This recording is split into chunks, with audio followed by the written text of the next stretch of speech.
entretenir donc l'opinion publique nationale et internationale donc, de la situation qui prévaut actuellement au niveau de l'enseignement supérieur. Je voudrais rappeler que nous avions déposé un préavis de grève au mois de février 2020. Et ce préavis est arrivé à expiration au mois de mars. À cette date-là, nous avions entamé une grève.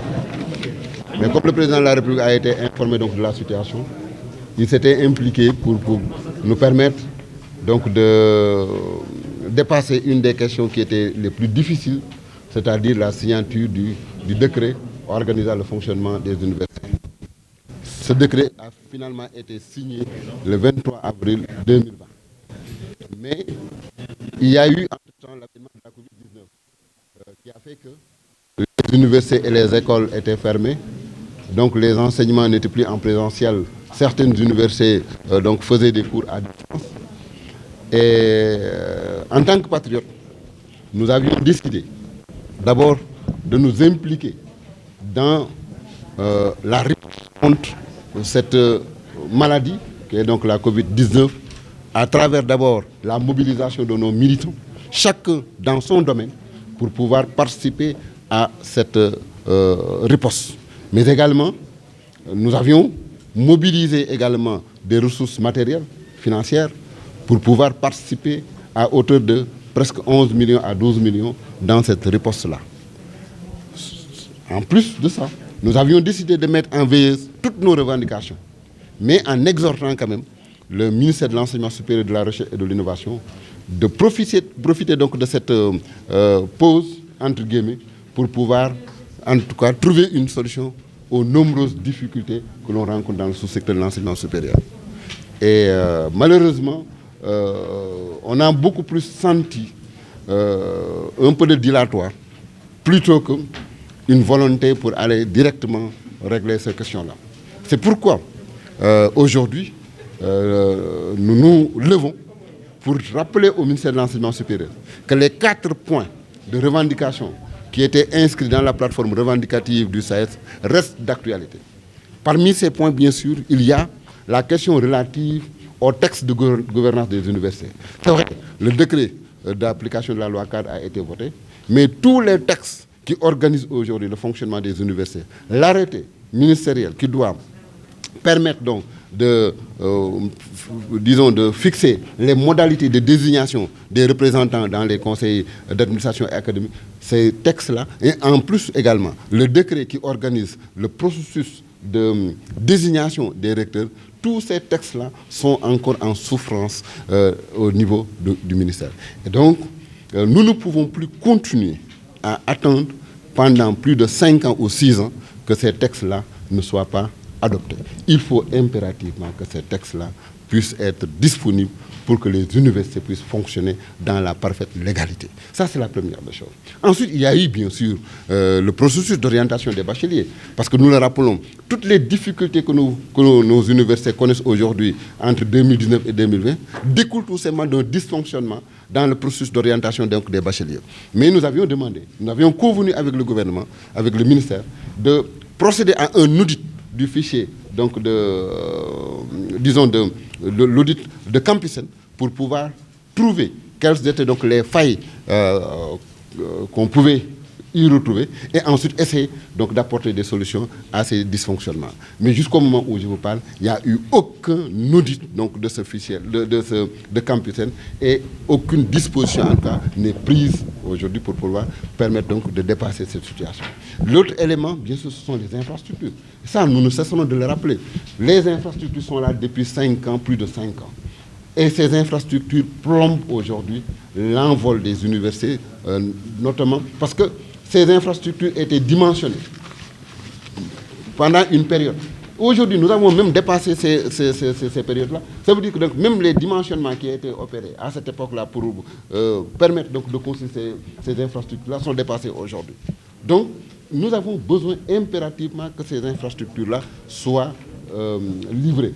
Bon, nous avons des vœux pieux donc, du ministère qui dit que d'ici décembre 2021, ces infrastructures seront livrées.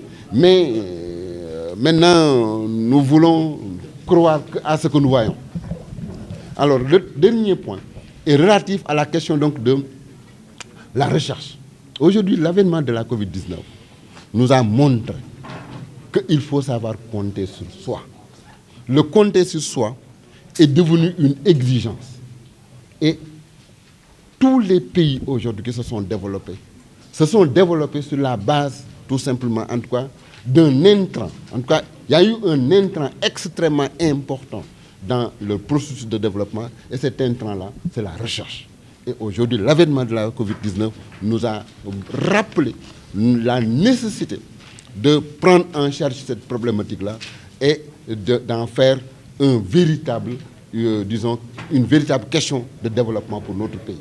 Et c'est pourquoi nous rappelons au ministre de l'Enseignement supérieur que cette question, elle est fondamentale pour nous et que donc, nous lui demandons de presser le pas pour ouvrir de véritables discussions sur la question donc, relative à la problématique donc, de la recherche dans notre pays. Maintenant, il est évident que dans les universités, il y a beaucoup de difficultés. Mais les difficultés ne sont pas toujours les mêmes. Mais on peut les scinder en deux grands groupes. Le premier groupe, c'est la question, donc, regroupe la question donc, des infrastructures, comme je l'ai dit. Parce que ces infrastructures-là ces chantiers sont là, mais aucun de ces chantiers, à part donc quelques-uns, notamment à Ziguinchor et peut-être celui de Saint-Louis qui sera livré peut-être en janvier, mais à part ça, toutes les autres infrastructures sont en souffrance.